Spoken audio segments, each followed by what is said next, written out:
ਆ ਜਿਹੜਾ ਪਿੰਡ ਆ ਨਾ 308 ਸਾਡੇ ਕੋਲ ਨਾ ਉੱਥੇ ਰੱਖੀ ਜਾਂਦੇ ਜ਼ਿਆਦਾ ਗਾਵਾਂ, ਇੱਥੇ ਜ਼ਿਆਦਾਤਰ ਹੈਗੀਆਂ ਮੱਝਾਂ ਤੇ ਰਕਬਾ ਜਿਹੜਾ ਨਾ ਉਹ ਬੜਾ ਪੱਕਾ ਵਾ। ਮਾਹੌਲ ਵੀ ਜਿਹੜਾ ਨਾ ਥੋੜਾ ਦੇਸੀ ਜਿਹਾ ਹੀ ਆ ਤੇ ਮੈਨੂੰ ਤਾਂ ਬੜਾ ਪਸੰਦ ਆ। ਗੈਸ ਗੂਸ ਹਰ ਚੀਜ਼ ਲੱਗੀ ਹੋਈ ਇੱਥੇ ਪਿੰਡ ਦੇ ਵਿੱਚ ਵੈਸੇ।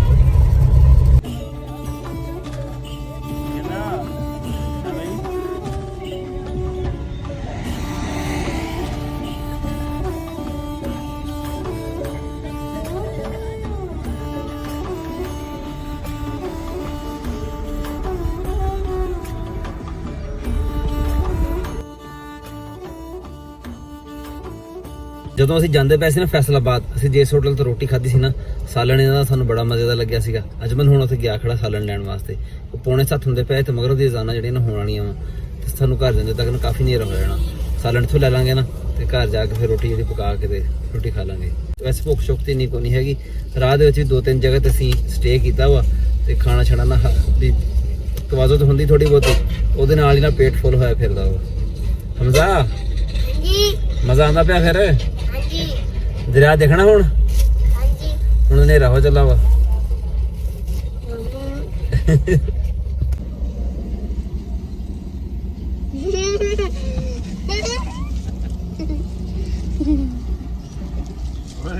ਕਿਹੜੇ ਛਾਲੇ ਆਇਆ? ਗਰਮ ਆ ਮਮਨ ਫੜਾ ਨਾ ਗਰਮ ਆ। ਕਿਹੜੇ ਛਾਲੇ ਆਇਆ? ਦਾਲ ਵਾਸ਼ੋ ਲੈ ਮੰਗਾ, ਗੋਸ਼ਤ ਲੈ ਹੋਰ ਦੱਸੋ।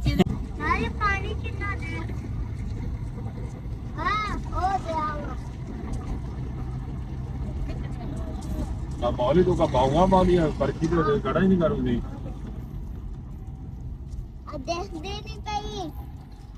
ਮੌਲਵੀ ਨੇ ਇਮਰਾਨ ਖਾਨ ਦਾ ਬਿਆਨ ਨਾ ਸੁਣਿਆ? ਇੱਥੇ ਪਰੇ ਉੱਥੇ ਖਲੋਤੇ ਪਰਚੀ ਵਾਲੇ ਇੱਥੋਂ ਦੀ ਦਾ ਨਿਕਲਦੀ। ਮੌਲਵੀ ਨੇ ਇਮਰਾਨ ਖਾਨ ਦਾ ਬਿਆਨ ਨਾ ਸੁਣਿਆ ਹੋਵੇ, ਟੈਕਸ ਨਹੀਂ ਦੇਣਾ ਗਵਰਨਮੈਂਟ ਨੂੰ, ਤਾਂ ਨਾ ਵੀ ਕਰਦਾ ਰਹੂਗਾ। ਅੱਗੇ ਆ ਜਾਣਾ ਦਰਿਆ।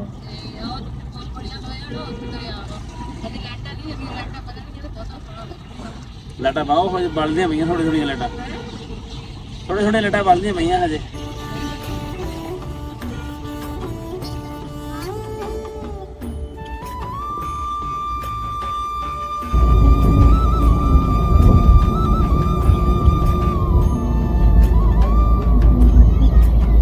ਸੀੜੀਆਂ ਬਣੀਆਂ ਹੋਈਆਂ ਵਿੱਚ ਉਹ ਲੈਵਲ ਲੱਗਿਆ ਪਾਣੀ ਦਾ 502 ਤੱਕ ਆ। ਅਸੀਂ ਇਸ ਟਾਈਮ ਖੜੇ ਹਾਂ ਤ੍ਰਿਮੂ ਹੈਡ ਤੇ। ਜਾਂਦੇ ਹੋਏ ਟਾਈਮ ਕੋਈ ਨਹੀਂ ਸੀ ਨਾ, ਸਾਨੂੰ ਥੋੜੀ ਜਲਦੀ ਸੀਗੀ। ਹੁਣ ਵਾਪਸੀ ਤੇ ਹਨੇਰਾ ਤੇ ਹੋਣ ਡਿਆ, ਪਰ ਫਿਰ ਵੀ ਨਾ ਅਸੀਂ ਥੋੜਾ ਇੱਥੇ ਸਟੇ ਕੀਤਾ ਵਾ। ਕਾਫੀ ਆਵਾਮ ਆਈ ਹੋਈ ਆ ਸੈਰ ਤਫਰੀਹ ਵਾਸਤੇ। ਪਹਿਲਾਂ ਇਹਦਾ ਨਾਂ ਸੀਗਾ ਤ੍ਰਿਮੂ ਹੈਡ ਤੇ ਹੁਣ ਬਾਅਦ ਵਿੱਚ ਹੁਣ ਇਹਦਾ ਨਾਂ ਹੋ ਗਿਆ ਤ੍ਰਿਮੂ ਬੈਰਾਜ। ਓਏ ਉਹ ਮੈਨੂੰ ਦੱਸ ਦੇ, ਮੈਂ ਬਣਾ ਦਵਾਂ। ਜਿਸ ਟਾਈਮ 502 ਲੈਵਲ ਹੁੰਦਾ ਨਾ ਤੇ ਪਾਣੀ ਉਹ ਪਹੁੰਚ ਜਾਂਦਾ ਉੱਤੇ।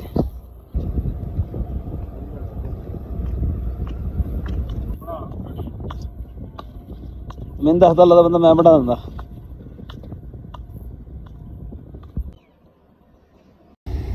ਉਹ ਜਿਸ ਤੱਕ ਨਜ਼ਰ ਜਾਂਦੀ ਨਾ ਦਰਿਆ ਵਾ। ਸਾਰੇ ਪੁਲ ਤੇ ਨਾ ਲਾਈਟਾਂ ਚੱਲ ਗਈਆਂ ਹੁਣ, ਬੜੀਆਂ ਸੋਹਣੀਆਂ ਲੱਗਦੀਆਂ ਪਈਆਂ। 95 95 96 97 98 ਮੈਨੂੰ ਲੱਗਦਾ ਇਹ ਫੁੱਟ ਤੋਂ ਬਹੁਤ ਜ਼ਿਆਦਾ ਫਾਸਲਾ ਵਾ।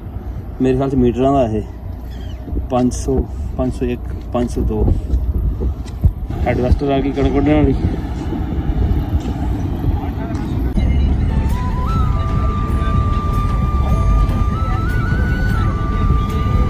ਸਾਰਾ ਮਿੱਟੀ ਲੱਗੀ ਸਾਡੇ ਨਜ਼ਰ ਆਉਣ ਡਈ ਲੱਗੀ ਨਾ।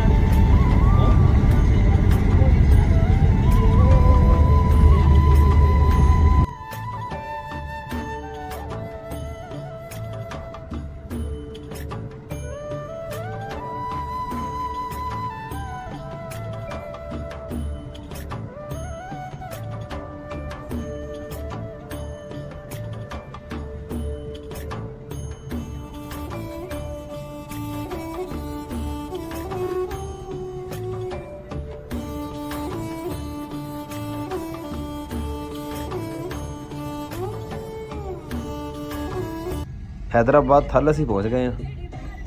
एक तो हैदराबाद है ना कराची के कोल सिंध दे विच, एक हैदराबाद इत्थे है। ये छोटा जिहा शहर है, बस जिस तरह शहर टपांगे ना कि फिर दोबारा टिब्बे शुरू हो जाने।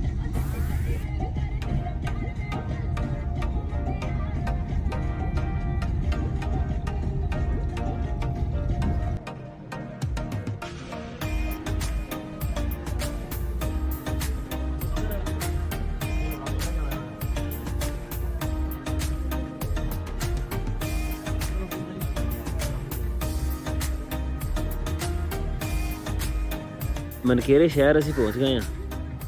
ਸਾਡਾ ਘਰ ਤਕਰੀਬਨ ਇੱਥੇ ਰਹਿ ਗਿਆ 25 ਕਿਲੋਮੀਟਰ ਦੂਰ। ਮਨਕੇਰਾ ਜਿਹੜਾ ਜ਼ਿਲ੍ਹਾ ਭੱਖਰ ਦੀ ਤਹਿਸੀਲ ਹੈ ਤੇ ਸਹਿਰਾਏ ਥਲ ਦੇ ਵਿੱਚ ਖਾਸ ਸ਼ਹਿਰ ਬੜਾ ਹੈ।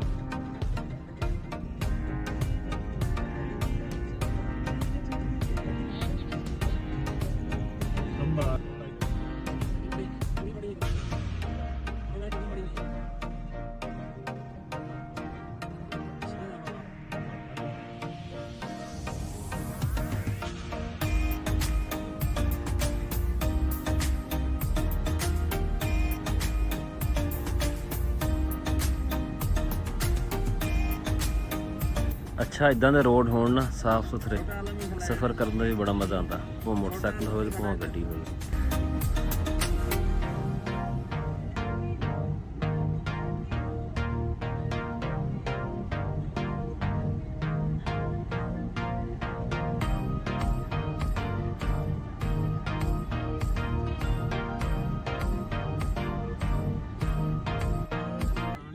ਰੋਡ ਦੇ ਉੱਤੇ ਨਵੀਆਂ ਲਾਈਟਾਂ ਲੱਗੀਆਂ ਨਾ, ਬੜੇ ਸੋਹਣੇ ਲੱਗਦੇ ਪਈਆਂ। ਰੋਡ ਹੀ ਨਵਾਂ ਬਣਿਆ ਵਾ, ਇਸ ਤਰ੍ਹਾਂ ਸਰ ਲਾਈਟਿੰਗ ਕੀਤੀ ਨਾ ਹੋਵੇ ਦੋਵਾਂ ਸਾਈਡਾਂ ਤੇ।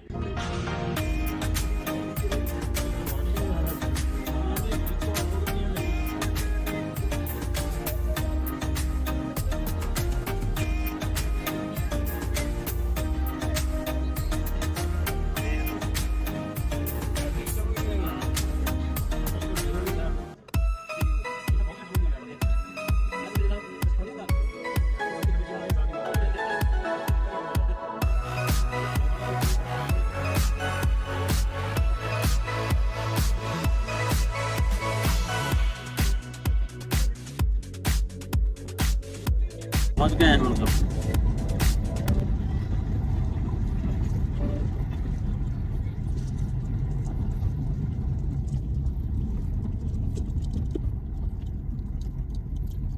बैठा आ जाइए मिस्त्री पे,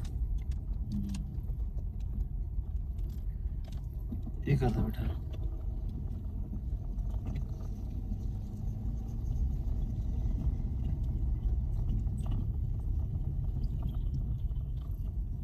ਗੱਡੀ ਅੰਦਰ ਖਲਾਰਨੀ, ਗੱਡੀ ਇੱਥੇ ਖੜੀ ਕਰਨੀ ਸੀ ਥੱਲੇ।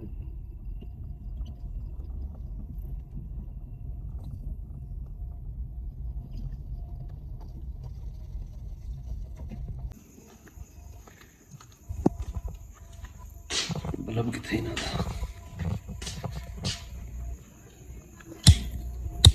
ਚਲ ਕਿਚਨ ਵਿੱਚ ਤਾਲਾ ਲੱਗਿਆ ਹੋਇਆ। ਹਾਂਜੀ ਘਰ ਅਸੀਂ ਪਹੁੰਚੇ ਹਾਂ। ਸਫ਼ਰ ਨੇ ਬੜੀ ਥਕਾਵਟ ਕਰਤੀ। ਅਸਲ 'ਚ ਨਾ ਰਾਹ ਜਿਹੜਾ ਨਾ ਜ਼ਿਆਦਾਤਰ ਖੱਡੇ ਸੀਗੇ, ਖਾਸ ਕਰ ਜਦੋਂ ਫਿਰ ਅਸੀਂ ਜਿਹੜਾ ਭੱਖਰ ਦੇ ਵਿੱਚ ਆਉਂਦੇ ਆ ਨਾ, ਇੰਟਰ ਹੁੰਦੇ ਆ, ਉੱਥੋਂ ਫਿਰ ਕਾਰਪੇਟ ਰੋਡ ਸ਼ੁਰੂ ਹੋ ਜਾਂਦਾ। ਫਿਰ ਤਾਂ ਗੱਡੀ ਟਾਪੋ ਟਾਪ ਆਉਂਦੀ ਆ ਅੱਗੇ। ਫਿਰ ਪਿੰਡ ਵਾਲ ਨੂੰ ਜਿਹੜਾ ਰਾਹ ਵਾ ਉਹ ਵੀ ਸਾਰਾ ਇਹਨਾਂ ਦਾ ਨਾ ਇੱਦਾਂ ਹੀ ਸਾਰਾ ਕਾਰਪੇਟ ਬਣਿਆ ਹੋਇਆ। ਜਿੱਦਾਂ ਸਾਡੇ ਪਿੰਡਾਂ ਕੋਲ ਨਾ ਸਾਰੇ ਰੋਡ ਜਿਹੜੇ ਨਾ ਕਾਰਪੇਟ ਬਣੇ ਹੋਏ ਆ। ਆ ਕੇ ਅਸੀਂ ਜਿਹੜਾ ਖਾਣਾ ਲੈ ਕੇ ਆਏ ਸੀ ਉਹ ਖਾਧਾ ਵਾ, ਚਾਹ ਪੀਤੀ ਅਤੇ ਹੁਣ ਕੋਈ ਸਕੂਨ ਹੋਇਆ। ਅਤੇ ਹੁਣ ਪੜ੍ਹਦੇ ਹਾਂ ਇਸ਼ਾ ਦੀ ਨਮਾਜ਼ ਪੜ੍ਹ ਕੇ ਨਾ ਸੌਂਦੇ ਹਾਂ। ਬਾਕੀ ਜਿਹੜੇ ਇੱਥੇ ਨੈੱਟ ਦੇ ਸਿਗਨਲ ਨਾ ਉਹ ਅੱਲਾ ਹਾਫਿਜ਼ ਆ। ਸਿਰਫ ਨਾ ਕਾਰ ਵਗੈਰਾ ਜਿਹੜੀ ਉਹ ਠੀਕ ਹੋ ਜਾਂਦੀ ਆ। ਬਾਕੀ ਅਸੀਂ 308 ਦੇ ਵਿੱਚ ਗਏ ਸੀ, ਉੱਥੇ ਵੀ ਨਾ ਸਿਰਫ ਈ ਚੱਲਦਾ ਸੀ ਐਜ ਮਤਲਬ। ਅਤੇ ਬਾਕੀ ਭਰੇ ਅੱਬੂ ਹੁਣਾਂ ਕੋਲ ਉੱਥੇ ਥੱਲੇ ਨੈੱਟ ਨਹੀਂ ਚੱਲਦਾ, ਛੱਤ ਜਾ ਕੇ ਨਾ ਫਿਰ ਚੱਲਦਾ ਸੀਗਾ। ਜਿੱਥੇ ਅਸੀਂ ਗਏ ਆ ਨਾ ਉਹ ਸਾਰੇ ਹਿਸਾਬ ਕਿਤਾਬ ਨਾਲ ਇਹੀ ਚੱਲਦਾ ਪਿਆ ਵੀ ਨੈੱਟ ਵਾਲੀ ਨਾ ਛੁੱਟੀ ਆ। ਸਾਡਾ ਅੱਜ ਦਾ ਵਲੌਗ ਇੰਨਾ ਹੀ ਸੀ। ਤੁਹਾਨੂੰ ਕਿੱਦਾਂ ਲੱਗਿਆ ਕਮੈਂਟ ਵਿੱਚ ਜ਼ਰੂਰ ਦੱਸਿਓ। ਦੁਆਵਾਂ ਯਾਦ ਰੱਖਿਓ। ਅੱਲਾ ਹਾਫਿਜ਼।